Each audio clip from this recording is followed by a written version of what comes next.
The icy moonscape of Valter 7 was a harsh and unforgiving environment, where the cold not only seeped into bones but seemed to freeze time itself. Admiral Saran, the formidable war general of the Kiran species, had been surveying the outer sectors of the contested Nebulan frontier when a sudden skirmish had left his craft critically damaged. With his ship spiraling out of control, he crash-landed on the desolate surface of Valter 7. His body was battered, his ship, a wreck nestled in a bank of dark ice. Inside the crippled vessel, Saran struggled to maintain consciousness. His armored exoskeleton, usually an extension of his own formidable prowess, was now a prison of bent metal and broken circuits. Each breath was a battle against the creeping chill that filled the cockpit. As the life support indicators flickered and dimmed to the rhythm of his failing heart, resignation set in. The general, known for never yielding in battle, prepared to meet his end alone on this frozen, forgotten moon. Yet fate had a different plan. Through the haze of his dimming vision, Saran noticed a series of small, distant lights moving steadily towards his downed ship. Initially, he assumed they were the rescue teams of his own fleet, come to retrieve or perhaps even rebuke him for his failure. But as the figures approached, the silhouettes of their suits and the gait of their movements were unfamiliar and distinctly non-Kiran.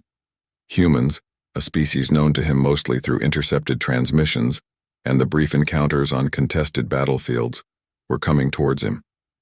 Captain Marcus Reed, leading a small squadron from Earth's galactic defense, had been on a routine mission to map the uncharted territories of the outer sectors when their sensors picked up the debris of Saran's ship. The humans, equipped in state-of-the-art survival suits designed for Valter 7's extreme conditions, approached the alien craft with a mixture of caution and curiosity. Their mission protocols had clear guidelines for first contact, heavily weighted towards defensive measures and observation. Yet something about the solitary figure slumped against the wreckage spurred a different course of action. As the team reached the Kiran vessel, they quickly used their portable tech to pry open the jammed hatch. The sight that greeted them was not one of a fierce alien warrior ready for combat, but a severely wounded, barely alive figure. Saran's once intimidating figure was now subdued by injuries and malfunctioning armor. Captain Reed, aware of the significance of this moment, signaled his medic to assist. They administered emergency aid as they prepared to transport Saran back to their ship, the Artemis, temporarily stationed in orbit. The decision to save Saran was not merely a humanitarian act, but also a tactical calculation. Understanding the Kiran through one of their high-ranking officials could bridge gaps in human knowledge about a species that was both an adversary and a mystery. As the human team secured Saran into the transport pod, the Admiral's fading senses were engulfed by the hum of human technology. It was a sound that was foreign yet oddly comforting, marking the beginning of an uncertain alliance forged in the cold shadows of Valter 7. Captain Marcus Reed watched the readouts on his handheld monitor intently, as his team secured the alien general into the medical bay aboard the Artemis. The Kiran's physiology was unfamiliar, but thankfully Dr. Leah Kim, the ship's chief medical officer, was quick to adapt the ship's diagnostic tools to better assess and stabilize their unexpected guest. The makeshift ICU buzzed with a low, urgent energy, with every crew member acutely aware of the gravity and potential danger of their actions. Admiral Saran's consciousness ebbed and flowed. As the potent mix of painkillers and alien physiology interacted, he caught glimpses of the humans around him. They moved with a purpose and efficiency that reminded him of his own crew. Dr. Kim, her expression focused and serene, seemed to float from one console to the next, her fingers dancing over the holographic displays that shimmered in the dim light. The Admiral felt a pang of confusion. Why would these humans, potential enemies of the Kiran, go to such lengths to save him? Marcus noticed Saran's eyes flickering open and approached cautiously, his translator device already set to communicate in the guttural tones of the Kiran language. "Admiral Saran, you are safe," he began, the device garbling his words into a harsh Kiran dialect. "You were gravely injured, but you are now aboard the human vessel Artemis. We mean you no harm." Saran's response was a weak grunt, his eyes narrowing not out of hostility, but in an attempt to focus. "Why?" he managed to croak, the universal translator rendering his query into a simple yet profound question. "We humans have a code," Marcus replied, choosing his words carefully. "We help where we can, even if it means aiding a potential foe. We hope that by showing you compassion, We might find a path to peace between our species. Dr. Kim joined the conversation, providing a brief update on his condition. Your recovery is remarkable given the extent of your injuries, Admiral. It seems your species is quite resilient. With your permission, I would like to continue using our medical technologies to aid your healing. Suspicion and curiosity warred within Saran as he processed this information. The pain was lessening, and his mind was clearing. But the strategic implications of his situation were not lost on him. Could this act of mercy be a precursor to true understanding, or was it merely a human tactic to gain the upper hand? As these thoughts swirled in his recovering mind, Saran made a decision. He would observe, learn, and possibly cooperate. Proceed, he said finally, his voice stronger than before. It was a command that felt oddly out of place in his current role as a patient, yet it bridged his past with his uncertain future among these unlikely saviors. The Artemis crew continued their careful vigil over Saran, each aware that their actions could either mend or forever mar the fragile threads of interstellar diplomacy. As the ship made its way through the star-studded expanse of space, back towards Earth's boundary, the seeds of a potential new alliance had been sown, nurtured by the paradoxical human qualities of wariness and compassion. As the Artemis cut through the vacuum of space, Admiral Saran's recovery continued, watched over by the watchful eyes of Dr. Leah Kim. Her dedication to his well-being forged a bridge of trust between them. The general, still confined to the medical bay, gradually became more aware of his surroundings and the human technologies keeping him alive. The ship's captain, Marcus Reed, took it upon himself to ensure Saran was not only medically attended to, but also felt included in the daily operations of the Artemis. Marcus introduced Saran to the various facets of human spacefaring technology, from the navigation systems that were starkly different from Kiran designs, to the energy-efficient life support systems that hummed silently throughout the ship's corridors. During one such tour, Saran, now able to walk with some assistance, stood before the Artemis's main observation deck. The vastness of space, speckled with distant stars, and the occasional drift of cosmic dust, stretched before him. It was a view he was accustomed to, yet the peaceful observation from a human ship brought a new perspective. "Why do you show me all this?" Saran asked, his voice tinged with a mix of suspicion and genuine curiosity. "Understanding, Admiral," Marcus replied, his gaze also fixed on the starlit void. "The more you understand us, the more you see that our intentions are not rooted in conquest, but in coexistence and cooperation." The conversation shifted then to more sensitive topics. Saran, his strategic mind ever calculating, began to probe into human military capabilities and their experiences with other alien races. Marcus, transparent but cautious, shared insights into human encounters and conflicts, highlighting the lessons learned from past mistakes and triumphs. The mutual exchange of information was interrupted by an urgent alert from the bridge. The ship had been approached by a Kiran battlecruiser, unannounced and fully armed. It was Commander Reichel, Saran's second-in-command, appearing on the main screen in full military regalia. "Saran, you are to return to your people immediately." Reichel's voice boomed through the translator, his tone authoritative and unyielding. "Your fraternization with humans is a betrayal of the Kiran code." Saran stiffened, his gaze hardening. The room fell silent, the tension palpable. Turning to face Reichel fully, Saran's response was measured but firm. "Commander, I am no traitor. I am here because these humans saved my life when they could have left me to perish. There is much we can learn from each other." Marcus watched the exchange, aware of the delicate balance being struck. He interjected diplomatically. "Commander Reichel, we respect Karen's sovereignty and protocols. We seek only a dialogue, nothing more." Reichel's image flickered with static as he considered the responses. After a tense pause, he finally spoke. "Saran, your actions will be under review. However, I will grant a temporary truce to discuss potential terms of information exchange and cooperation. Do not disappoint us." As Reichel's image faded, the weight of the moment settled on everyone present. Saran turned to Marcus, a faint expression of gratitude and resolve on his features. "It seems we have a brief moment to influence greater outcomes, Captain." "Yes, Admiral," Marcus replied, equally resolute. "Let's make the most of it." They returned to the bridge to prepare for the delicate negotiations ahead, each aware that the future of human-Kiran relations hung precariously in the balance. The temporary truce declared by Commander Reichel brought a rare opportunity, but also a thin ice of tension aboard the Artemis. Captain Marcus Reed and Admiral Saran spent hours strategizing for the upcoming discussions. They pored over historical conflicts, alliances, and treaties, seeking patterns and precedents that might guide them in navigating this precarious diplomatic dance. As preparations unfolded, Dr. Leah Kim and her medical team continued to monitor Saran's health, ensuring he remained in optimal condition for the negotiations. His recovery had been remarkable, a testament to Chiron resilience and human medical prowess. But the stress of the impending talks posed a new challenge. The day of the negotiation arrived. The Artemis's main conference room was adapted to accommodate the distinct needs of both human and Chiron delegates.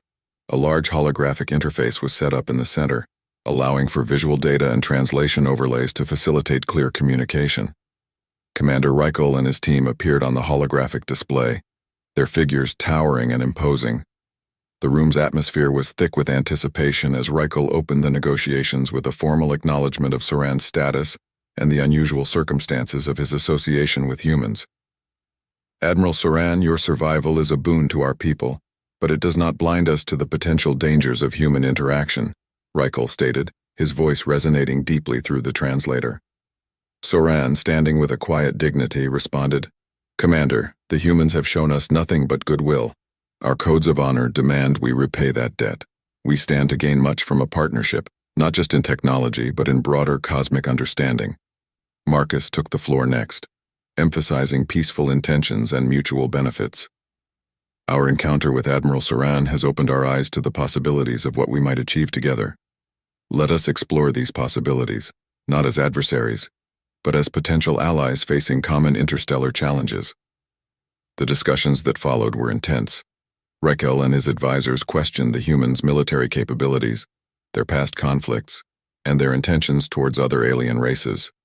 Marcus and Saran worked in tandem, presenting cases of human assistance to other species, successful peace treaties, and joint ventures that had led to prosperity and stability. As hours turned into more hours, the initial wariness began to give way to cautious curiosity. Reichel, who had been stern throughout, started to show signs of concession, intrigued by the tales of human endeavors that aligned closely with Chiron values of strength, honor, and strategic prowess. The breakthrough came when Saran shared detailed insights into a recent humanitarian mission led by humans that had parallels with a crisis once faced by the Chiron. The narrative of mutual struggles and the collaborative spirit of the mission resonated with Reichel, who was a veteran of many such crises. As the session concluded, Reichel agreed to a provisional accord to explore shared initiatives in science and defense, pending approval from the Chiron High Command. The room, once thick with tension, breathed a collective sigh of relief. "We have laid the groundwork for something potentially great," Saran remarked to Marcus as the holograms dimmed and the Chiron delegates faded away. Marcus nodded in agreement, his eyes reflecting a mix of fatigue and hope. "Today we spoke the language of diplomacy, but it was underpinned by our willingness to engage in the language of war. It's a delicate balance, but one we navigated well, thanks to you, Admiral." As they left the conference room, the weight of their potential future collaboration seemed to linger in the air. They had managed not only to avert a crisis but possibly to sow the seeds of a lasting peace. The fragile peace achieved in the negotiation room was short-lived. As the Artemis continued its journey towards the edge of human-controlled space, alarms blared suddenly throughout the ship. The crew scrambled to their stations, with Captain Marcus Reed and Admiral Saran rushing to the bridge to assess the situation. "Multiple Chiron warships have just dropped out of hyperspace and are positioning to encircle us," reported Lieutenant Harper, the Artemis's tactical officer. The viewscreens showed sleek, menacing Chiron cruisers arming their weapon systems, their intentions unmistakably hostile. "This must be a misunderstanding," Marcus stated, trying to maintain calm. He immediately opened a communication channel to the Chiron flagship. "Commander Reichel, this is Captain Reed of the Artemis. We are on a peaceful mission and have just concluded successful negotiations." His words were cut off by the stern face of Reichel appearing on the screen. "Captain Reed, Admiral Saran, I regret to inform you that the Chiron High Command has rejected the provisional accord. Admiral Saran, you are charged with treason for sharing sensitive information with humans and are to be taken into custody immediately." Saran's shock was palpable, his earlier confidence shattered by the betrayal of his own people. "Reichel, you know the honor of my service. This decision is folly," he protested, but Reichel's image flickered and vanished, cutting off any further discussion. As the Kiran cruisers began their approach, the Artemis's crew prepared for a defensive battle. Saran, feeling a mix of anger and responsibility, turned to Marcus. "Captain, I cannot allow my presence to be the cause of war between our species. Allow me to surrender to them. Perhaps I can still avert this conflict." Marcus weighed the options quickly. "No, Admiral. We brought you aboard as a gesture of goodwill, and we will not hand you over to face unjust punishment. We stand with you. Prepare for defensive maneuvers, and let's hope we can outmaneuver them." With Saran providing tactical advice based on his intimate knowledge of Kiran warfare, the Artemis executed a series of evasive actions. The ship's advanced human technology, combined with Saran's strategic insights, allowed them to temporarily outpace and outmaneuver the Kiran cruisers, dodging energy blasts that lit up the void like deadly fireworks. Despite their efforts, the situation was dire. Saran realized they could not outrun the Chiron forever. In a bold move, he proposed a risky counterattack using one of the Artemis's smaller fighters. "Their formation has a weakness in the rear quadrant. I can exploit this if you trust me with a ship." Marcus gave his approval, and Saran, donning a human flight suit, piloted the fighter with a precision that only a seasoned Kiran general could achieve. He targeted the Kiran cruiser's weapon systems, successfully disabling several of them with pinpoint accuracy. The counterattack bought them enough time to reach the safety of a nearby asteroid field, where the Artemis could hide and make necessary repairs. As they maneuvered into the rocky shadows, Marcus and his crew watched in awe as Saran, the wounded alien general they had rescued, turned the tide of battle in their favor. The betrayal by the Kiran High Command had solidified a new alliance, born in the heat of battle and forged by shared risks. Saran's actions not only saved the Artemis, but also demonstrated a commitment to his new allies that went beyond any expected loyalty. As the ship settled into the cover of asteroids, Marcus and Saran shared a moment of quiet respect and mutual understanding, knowing that their journey together was just beginning. After the skirmish, the Artemis nestled quietly among the shadows of the asteroid field, using the natural cover to avoid detection by any pursuing Chiron ships. The atmosphere aboard the vessel was one of tense relief. The crew worked diligently to repair the damages while keeping an eye on their sensors for any sign of Kiran activity. Admiral Saran, having returned from his daring mission, was greeted as a hero. His actions had not only saved the ship, but had also cemented his place among the crew as a figure of respect and admiration. Captain Marcus Reed and Admiral Saran spent the downtime strategizing their next move. It was clear that the Kiran High Command's aggressive stance meant that the situation was far from resolved. Saran, feeling a deep betrayal by his own people, was now fully committed to fostering a lasting alliance with the humans. "We need to send a message, not just to the Kiran, but to all who are watching," Saran proposed. "An alliance based on mutual respect and shared strength can offer more stability than one built on fear and dominance." Marcus nodded in agreement. "I believe our next step is to formally propose this alliance to Earth's leaders and to any Chiron factions that oppose the High Command's current direction. Your voice will be crucial in this, Saran." With a plan in place, the Artemis made its way out of the asteroid field and set a course for Earth, where a summit of leaders from various human colonies and allied alien races was to be held. The journey back was used to prepare a comprehensive proposal, detailing the benefits of a human-Kiran alliance, emphasizing shared defense initiatives, technology exchange, and economic partnerships. Upon arriving at Earth, the summit convened with high security and media attention. Saran, adorned in his traditional Kiran military regalia, now symbolizing both his past and his new role as a bridge between cultures, spoke eloquently about his experiences with the humans and his vision for a future where Kiran and humans stood together against common threats. The response was overwhelmingly positive. Leaders from various sectors expressed interest in forming a more structured alliance with the Chiron, intrigued by Saran's insights and the tactical advantages such an alliance could offer. Discussions went late into the night, with numerous committees formed to explore different aspects of the proposed alliance. Meanwhile, news of the summit reached the Kiran planets, stirring factions within the military and civilian populations. Commander Reichel, realizing the tide of opinion was turning, reached out to the summit, requesting a chance to participate in the talks. His ship arrived at Earth under a banner of truce, and he joined the discussions, his presence a testament to the changing dynamics within the Chiron leadership. The negotiations were intense and complex, with Saran playing a critical role in bridging understandings and smoothing over cultural missteps. Finally, an agreement was reached, establishing the foundation for a human-Chiron alliance. The agreement included provisions for military cooperation, technological exchange, and a bilateral council to oversee the implementation of these initiatives. As the summit concluded, Saran and Marcus stood together, looking out over the Earth's horizon. "What we've started here today," Marcus said, "will change the course of our galaxies." Saran nodded, a sense of solemnity in his gaze. "Indeed, Captain, and let us hope it is for the better. Today we did not just negotiate terms, we took a step toward rewriting our stars." The alliance marked a new era, one filled with possibilities and the promise of a united front in a universe that was constantly evolving. Saran, once a general known only for war, had now become a symbol of peace and cooperation, showing that even the most hardened warriors could lead the way in diplomacy and change. In the wake of the historic summit, the newly formed Human-Chiron alliance moved quickly to establish the bilateral council agreed upon during the negotiations.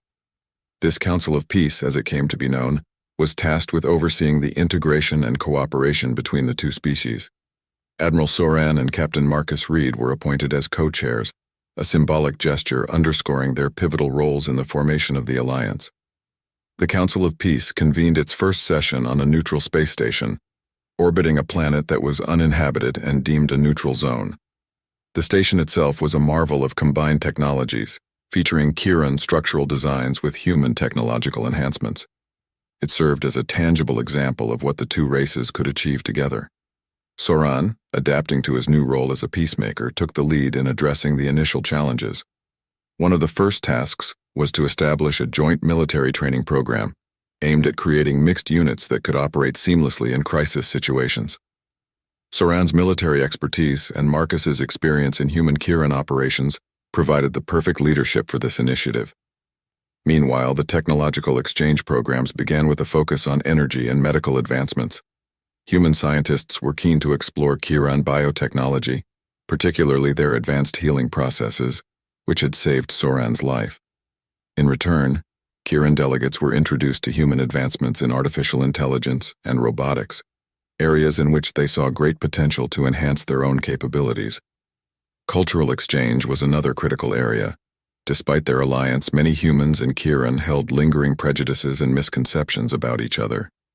To address these, the Council organized exchanges between civilian groups, including artists, scholars, and students. These programs aimed to foster understanding and friendship across cultural divides. As the Council's initiatives began to take shape, the broader impacts became evident. Trade routes opened and joint exploration missions were launched to the far reaches of each species' territories, leading to discoveries beneficial to both races. However, not all were pleased with these developments. Discontent brewed among certain factions within the Chiron military, and some conservative human groups who saw the rapid integration as threatening. This culminated in a crisis when a joint military exercise was sabotaged, leading to casualties on both sides. The incident tested the resilience of the Council of Peace. Saran and Marcus convened an emergency session, bringing together the leaders of the affected units and the representatives of the dissenting groups. Through a series of intense discussions and negotiations, they managed to uncover the conspiracy behind the sabotage, which was aimed at undermining the alliance. The conspirators were brought to justice in a joint tribunal, showcasing the alliance's commitment to upholding law and order across species lines. This decisive action strengthened the alliance, silencing many critics and demonstrating the effectiveness of joint governance. As peace was restored, Saran reflected on the path they had traveled. From enemies to allies, and now partners in governance, the journey had reshaped not just their political landscapes, but their personal beliefs and identities. Standing beside Marcus at a ceremony commemorating the one-year anniversary of the alliance, Saran felt a profound sense of accomplishment. "Today, we celebrate not just the peace we have achieved," he told the assembled crowd, "but the promise of what we can continue to accomplish together." Marcus nodded, his expression one of determined optimism. "Let this alliance be a beacon across the stars," he added, a testament to the power of unity over division, of dialogue over conflict. With the Council of Peace firmly established, and the initial challenges of the alliance overcome, Admiral Saran began contemplating his return to his home planet. His role as a bridge between two cultures had been fulfilling, but he also felt a pull towards his roots and a desire to ensure that the changes he had helped initiate spread throughout Kiran society. Before his departure, Saran organized a series of meetings and briefings with his human counterparts and the Kiran members of the council. He meticulously laid out his vision for continuing to integrate Kiran technology with human advancements, especially in areas of space exploration and defense. His proposal included the establishment of a new research facility on his home planet, designed to foster innovation and cooperation under the auspices of the Council. Captain Marcus Reed, ever supportive, pledged ongoing support from human sectors, proposing an exchange program for scientists and engineers to work at the new facility. Your journey back is not a farewell, Saran. It's an extension of our commitment to each other, a bridge between our worlds, Marcus affirmed during one of their final strategy sessions. The day of Saran's departure was marked by a ceremonial event attended by dignitaries from both races. Saran addressed the gathering, his speech reflecting on the journey of the past months. Our alliance was forged in the fires of conflict and strengthened in the spirit of mutual respect and cooperation. As I return to my people, I carry with me the lessons learned and the friendships made. Let us continue to look not to our past differences, but to our future possibilities. After the ceremonies, as the ship prepared to depart, Saran and Marcus shared a private moment on the docking bay. You have changed the course of our history, Saran. Not just for the Kiran, but for all humanity, Marcus said, clasping Saran's hand in a firm shake. And you have shown me that courage can come in many forms, including extending a hand to a former foe, Saran replied, his voice tinged with emotion. We part ways now, but we remain united in purpose. As Saran's ship slowly drifted away from the space station, he stood at the rear viewport, watching the Artemis shrink against the backdrop of stars. His heart was heavy yet hopeful. The distance he would travel was not just a journey across space, but a continuation of the mission he had started aboard the Artemis, to bring change, to foster understanding, and to solidify peace. Upon arriving at his home planet, Saran was greeted with a mixture of reverence and skepticism.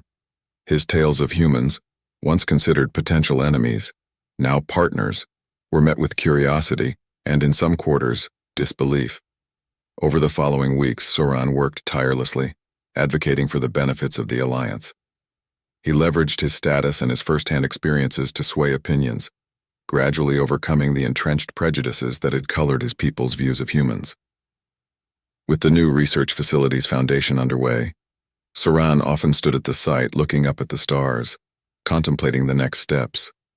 He knew the road ahead would be fraught with challenges as both races continued to navigate their differences. Yet, he remained committed, bolstered by the belief that the alliance would serve as a beacon of hope and a testament to the power of unity. As the twin suns of his planet set, casting long shadows over the growing structure of the research facility, Saran felt a profound connection to both his past and his future. This duality, once a source of internal conflict, now fueled his resolve to continue working towards a galaxy where peace was not just a temporary truce, but a lasting legacy. Months had passed since Admiral Saran's return to his home planet, where he had tirelessly promoted the Human-Chiron alliance. The research facility, now fully operational, stood as a monument to this new era of cooperation. It buzzed with activity, filled with both Kiran and human scientists and engineers, working side by side on joint projects ranging from advanced propulsion systems to sustainable energy solutions. Saran, while no longer on the front lines of space exploration or military engagements, found his new role as a diplomat and advocate for interspecies cooperation equally challenging and rewarding. He often reflected on his experiences aboard the Artemis and used these memories to fuel his passion for his current mission. On the anniversary of the Council of Peace's establishment, Saran was invited back to the space station to report on the progress of the research facility and the broader impacts of the alliance on Kiran society. The Council, now expanded to include representatives from other allied species, received him with great interest. Standing before the Council, Saran presented a comprehensive overview of the technological advancements and cultural exchanges that had occurred over the past year. He highlighted specific success stories, such as the development of a new energy core that combined Chiron biotechnology with human quantum computing techniques, significantly outperforming existing systems. The barriers we once faced, of language, of trust, of vision, have not only been addressed but transformed into bridges, Saran declared, his voice resonant and clear. Today, our children learn about each other's worlds in schools. Our engineers dream up new technologies together. Our military forces train together to protect our shared space. We are truly better together. As applause filled the chamber, Saran felt a surge of pride and optimism. The journey had been fraught with uncertainty and danger, but the fruits of their labor were tangible and growing. After the formal presentations, Saran had a quiet conversation with Captain Marcus Reed, who had also been instrumental in the ongoing development and diplomacy efforts. "You know, Marcus, there were times I doubted we could ever reach this point," Saran admitted, looking out at the stars from the observation deck of the station.